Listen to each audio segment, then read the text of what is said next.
Salam damai sejahtera, saudara-saudara yang Tuhan kasihi, dimanapun saudara berada pada saat ini. Kasih karunia dari Tuhan beserta dengan saudara sekalian dan memberkati kehidupan saudara. Tidak terasa kita sudah memasuki bulan Desember. Bulan Desember adalah bulan di mana kita merayakan Natal.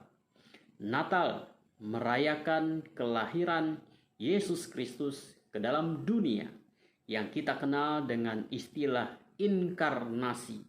Dan inilah tema yang akan saya bahas, yaitu inkarnasi.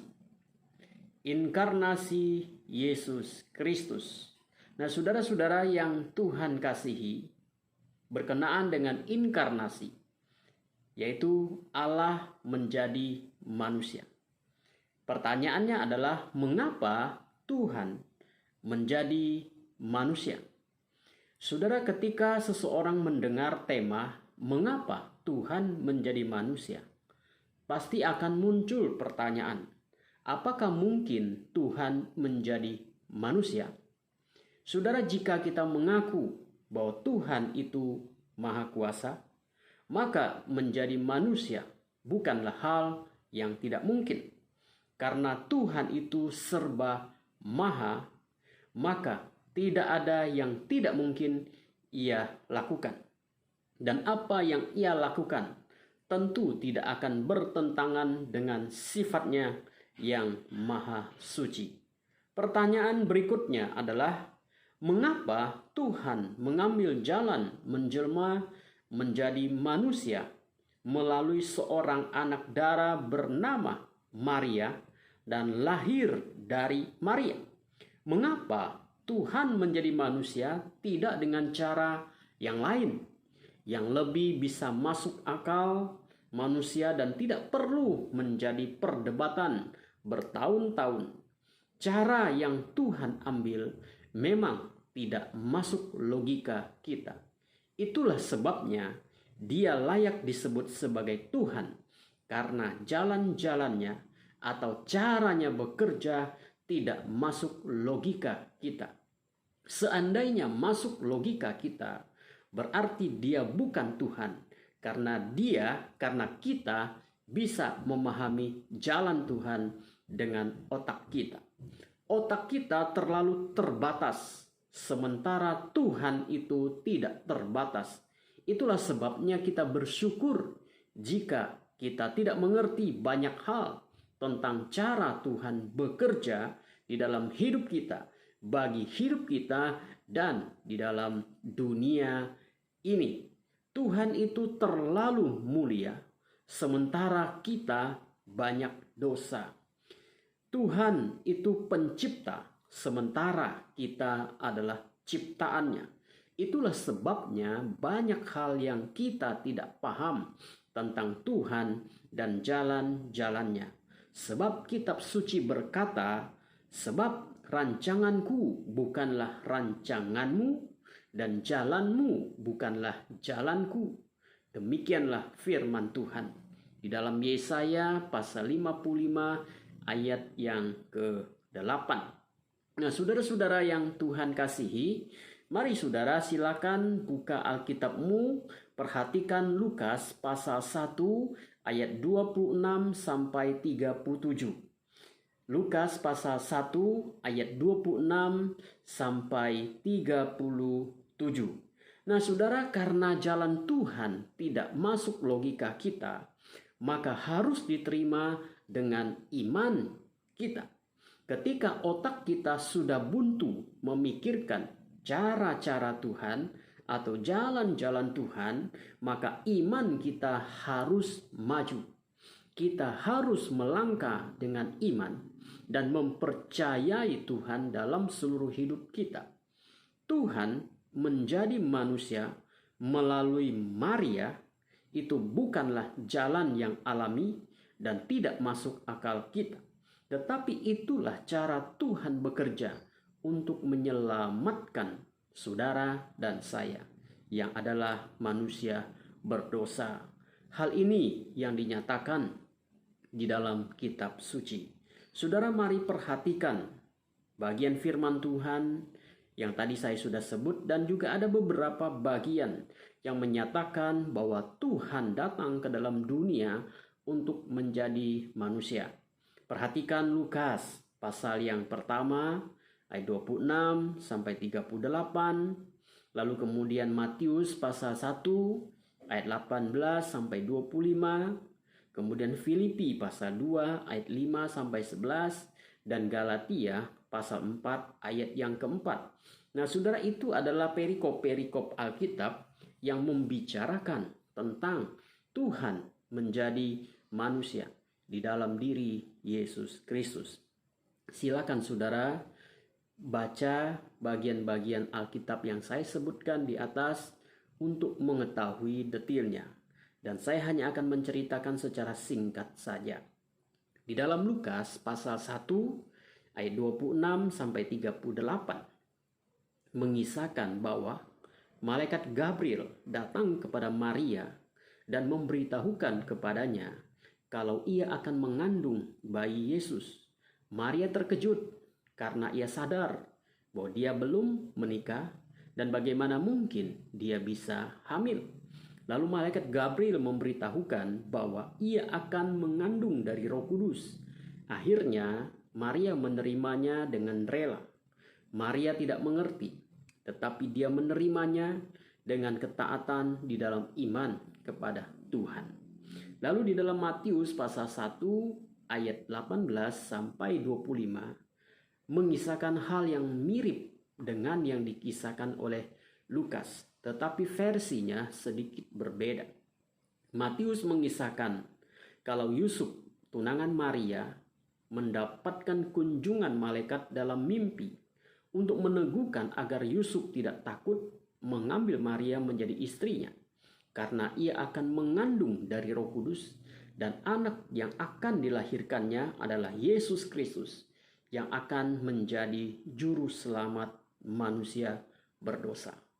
Lalu di dalam Filipi pasal 2 ayat 5 sampai 11, Paulus mengisahkan inkarnasi dalam diri Tuhan Yesus Kristus dan apa yang dialami oleh Yesus ketika dia menjadi manusia untuk menyelamatkan saudara dan saya. Dan berikutnya Galatia pasal 4 ayat yang keempat, Rasul Paulus menyatakan bahwa setelah genap waktunya, maka Tuhan mengutus anaknya yang lahir dari Maria dan hidup sebagai manusia pada umumnya. Saudara, itulah ayat-ayat tentang Tuhan menjadi manusia. Dan tentu masih banyak ayat yang lainnya yang mengisahkan tentang inkarnasi Yesus Kristus. Kembali ke pertanyaan dan tema kita. Mengapa Tuhan menjadi manusia? Mengapa Tuhan menjadi manusia? Yang pertama, saudara, karena Tuhan mencintai kita. Yohanes 3 ayat 16. Tuhan mencintai kita, maka dia datang dalam diri Yesus Kristus. Tuhan adalah pencipta segalanya. Dia maha kuasa, dia maha mulia, dan dia mengasihi kita manusia ciptaannya. Tetapi manusia ciptaannya ini telah berdosa. Manusia yang diciptakannya ini telah melanggar firman-Nya. Konsekuensinya adalah hukuman terhadap dosa. Firman Tuhan berkata, karena semua orang telah berbuat dosa dan telah kehilangan kemuliaan Allah. Roma 3 ayat 23. Nenek moyang kita bernama Adam dan Hawa telah melanggar firman Tuhan. Tuhan melarang mereka untuk memakan buah yang ada di tengah-tengah Taman Eden, tetapi mereka memakannya. Ketika mereka digoda oleh setan dan mereka lebih mendengarkan suara setan, akibatnya mereka tidak mentaati larangan yang Tuhan sudah perintahkan. Akhirnya, saudara, mereka diusir dari Taman Eden beserta dengan segala akibat yang akan mereka alami dan umat manusia nantinya.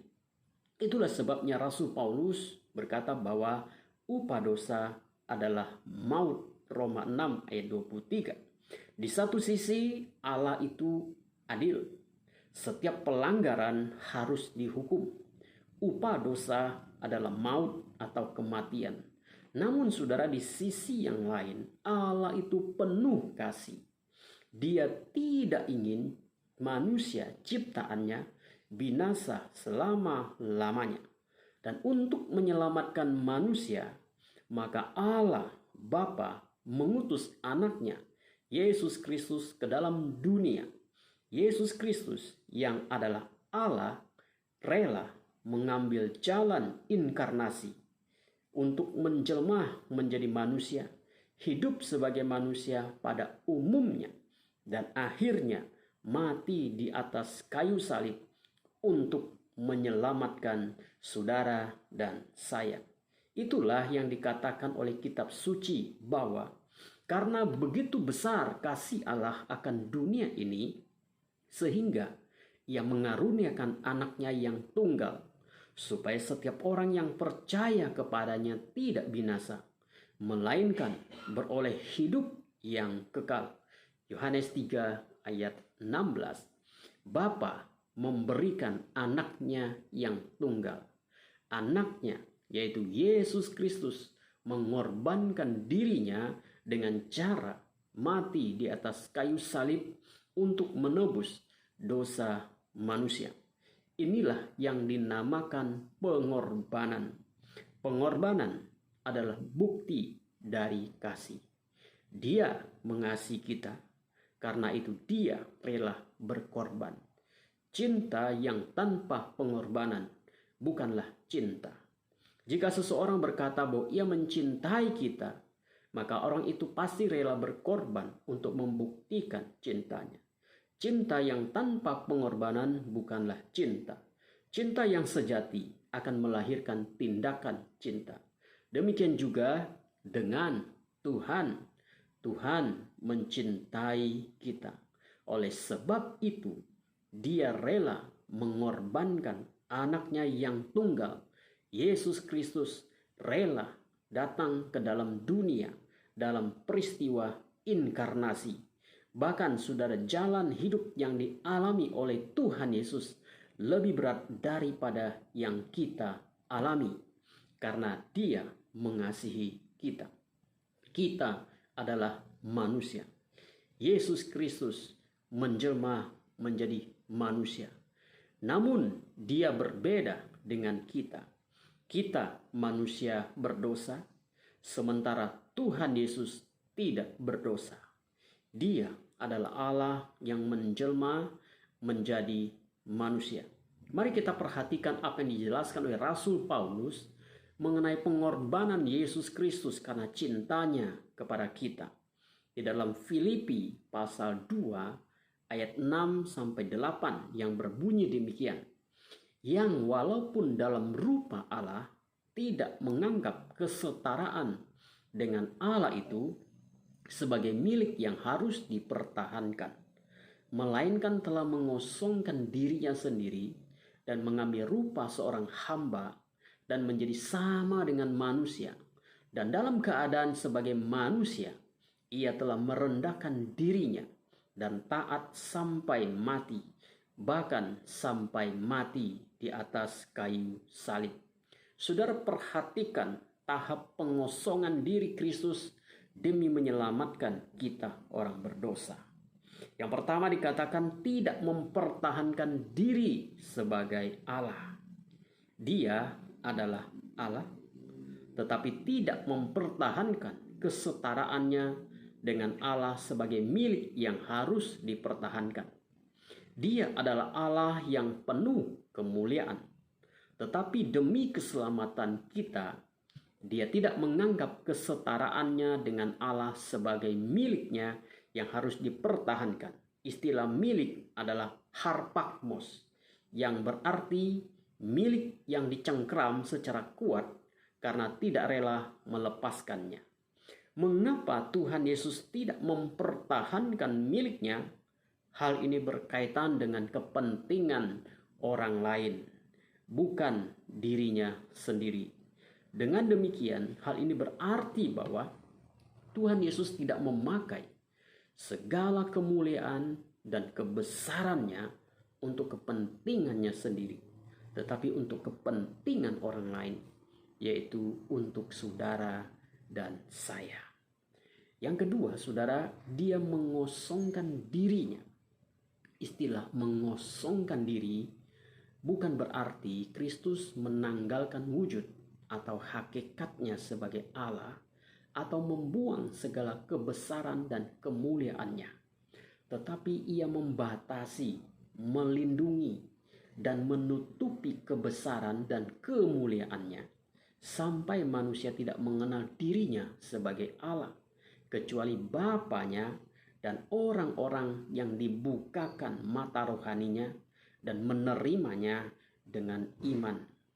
Hal ini terbukti, saudara, pada orang-orang Yahudi yang tidak mengenal Yesus Kristus sebagai Mesias yang dinanti-nantikan bangsa Yahudi. Yang ketiga adalah menjadi manusia biasa, manusia yang terbatas. Yang keempat, sebagai manusia, dia menjadi hamba, doulos. Menjadi manusia saja sudah berat, tetapi malah menjadi hamba atau budak. Kita harus mengerti bahwa budak atau hamba dalam konteks zaman dulu adalah orang yang tidak dianggap, tetapi dianggap sebagai barang. Hamba adalah orang yang tidak punya hak atas dirinya sendiri. Nah, Yesus Kristus adalah Tuhan, tetapi dia rela memilih menjadi hamba, menjadi manusia, bahkan hamba. Allah merendahkan dirinya sampai tahap yang paling rendah. Itulah sebabnya saudara Soren Kierkegaard pernah berkata, Kristus merendahkan dirinya sendiri. Dia bukan direndahkan, alangkah tingginya dia. Inilah perbedaan yang paling hakiki dan kualitatif antara Kristus dan manusia-manusia yang lain, yaitu bahwa tiap-tiap kali kalau ia mengalami perendahan diri, ia mengambil keputusan sendiri untuk berbuat demikian. Yesus menjadi manusia, bahkan menjadi hamba. Yang kelima, taat sampai mati. Istilah taat adalah hupokos, yang berarti ketaatan Kristus pada kehendak Bapanya selama hidupnya di dunia. Yesus Kristus taat sampai mati, dan ini adalah mati yang terhormat. Mati karena ketaatannya kepada Bapa, bukan mati sebagai orang penjahat.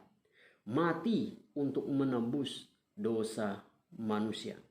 Saudara-saudara yang Tuhan kasih, semua orang pasti mati. Tetapi ada yang mati secara terhormat dan ada yang mati tidak terhormat. Mati karena taat pada Tuhan sampai akhir hidupnya. Itulah yang dilakukan Yesus Kristus. Mati dengan terhormat. Yang berikutnya, saudara, bahkan mati di atas kayu salib. Yesus bukan hanya mati, tapi dia mati di atas kayu salib. Salib adalah lambang kematian yang tidak diinginkan oleh bangsa manapun. Dalam hukum Taurat pernah dikatakan, terkutuklah orang yang digantung pada salib. Galatia pasal 3 ayat 13. Itu kutipan Paulus dari Ulangan 21 ayat 23. Bagi orang-orang Yunani, salib adalah kebodohan. Apa artinya salib bagi orang-orang Romawi dan Yunani? Lambang penghinaan. Yesus yang maha mulia dihukum mati di atas kayu salib sebagai satu penghinaan kepadanya. Namun kematiannya yang dianggap terhina oleh dunia ternyata membawa kemuliaan bagi kita. Kematiannya yang dianggap terhina telah memulihkan hubungan saudara, hubungan kita dengan Tuhan Bapa di surga. Dia mencintai kita dan dia membuktikan kecintaannya kepada kita melalui inkarnasi.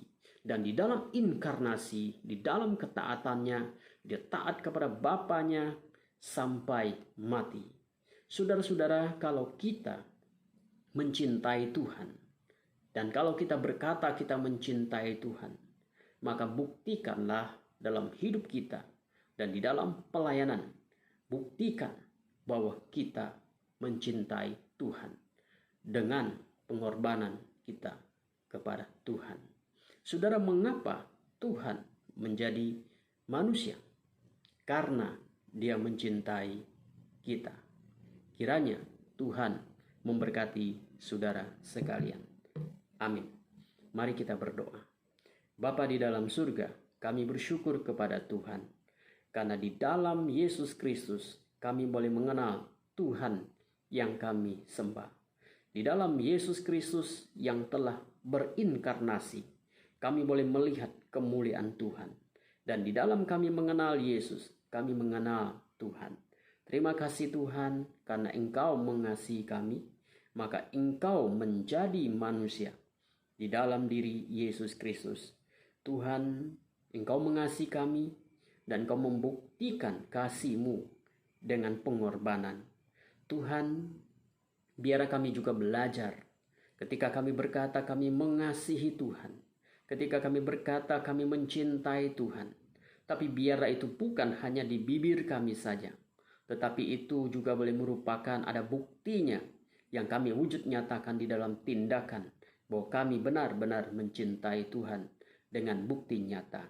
Terima kasih Tuhan, kami bersyukur untuk firman-Mu yang sudah kami dengar. Tuhan berkati saudara-saudara kami dimanapun mereka berada, apapun kondisi mereka. Tuhan berkati, Tuhan lindungi, Tuhan sertai, Tuhan topang dengan kuasa-Mu. Terima kasih Tuhan. Dalam nama Yesus kami berdoa. Amin. Tuhan Yesus memberkati saudara sekalian. Amin.